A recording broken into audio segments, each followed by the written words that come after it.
Ako firma máte samozrejme možnosť aj svoju neuhradenú faktúru vymáhať a najjednoduchším spôsobom alebo najrýchlejším často spôsobom je to, že budete reagovať tak ako v normálnom vašom bežnom živote, keď nezaplatíte faktúru. Čo sa stane potom?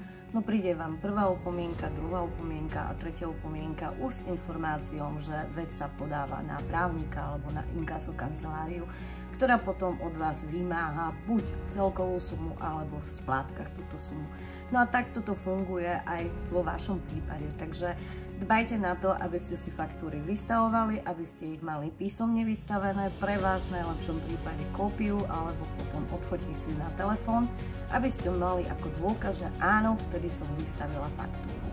No a následne, keď máte na faktúre teda uvedený dátum splatnosti, tak to musíte dodržiať a ak dovtedy peniaze neprídu, tak môžete reagovať. Napíšete tú istú faktúru, akurát, že do predmetu napíšete, že mánung číslo 1, upomienka číslo 1. Následne dáte týždeň času na to, aby to zaplatili. Ak sa to do toho týždňa neuskutoční, napíšete mánung číslo 2. No a mánung číslo 3 to už by malo byť vlastne s právnikom.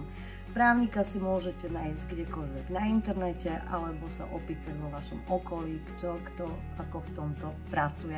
Alebo napríklad môžete napísať aj mne a ja sa troška s týmto aj vyhrám a nejako tie peniaze dostaneme na vaše konto.